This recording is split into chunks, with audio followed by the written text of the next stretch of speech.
চলো আজকে বানাই ম্যাঙ্গো আইসক্রিম। তো আমি প্রথমে দুধ নিয়ে নিয়েছি, দুধটা ভালো করে ফুটিয়ে গরম করে নিয়েছি। তো এবারে আবার একটু কড়াইতে দিয়ে দেবো। তো দুধটা ঢেলে দেওয়ার পর আমি দিয়ে দিলাম মিষ্টির জন্য চিনি, আর দিয়ে দিলাম 2 চামচ কর্নফ্লাওয়ার। তো এবারে ভালো করে জাল করে করে একটা সুন্দর ক্রিম বানিয়ে নেবো।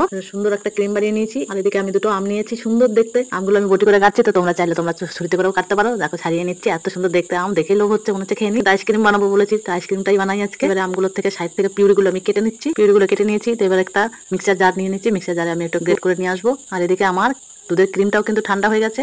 তো এবার আমি একটা বাটিতে ঢেলে নেবো। আমের পিউরিটা কিন্তু আমি করে নিয়ে চলে এসেছি, দেখো কত সুন্দর দেখতে লাগছে। তো এবারে এই আমের পিউরিটা কিন্তু আমি একটা ছাঁকনি দিয়ে ছেঁকে নেবো। আমের পিউরিটা আমি ছাঁকনি দিয়ে ছেঁকে নিচ্ছি। ততক্ষণ ওদিকে আমার দুধের ক্রিমটাও কিন্তু ঠান্ডা হয়ে গেছে। তো আমি ভালোভাবে মিশিয়ে নেবো। দেখো ভালোভাবে মিশিয়ে নিলে কত দুর্দান্ত দেখতে লাগছে। এখানে আমি 4টে মোল্ড নিয়েছি। তো তোমরা চাইলে কিন্তু যে কোনো মোল্ডেই করতে পারো। তো আমি এখানে আমুলের যে মোল্ড গুলো আইসক্রিম ছিল আগে খেয়ে নিয়েছি, সেই মোল্ড গুলোতে আমি ঢাকা দিয়ে ফ্রিজে রাখতে হবে অবশ্যই। 6-7 ঘন্টা পর আমি আইসক্রিম গুলো কিন্তু আমি নিয়ে চলে এসেছি। দেখো বন্ধুরা কত সুন্দর দেখতে হয়েছে, দেখতে যতটা সুন্দর খেতেও অসাধারণ হয়েছে। আমার ঝটপট আইসক্রিম রেডি।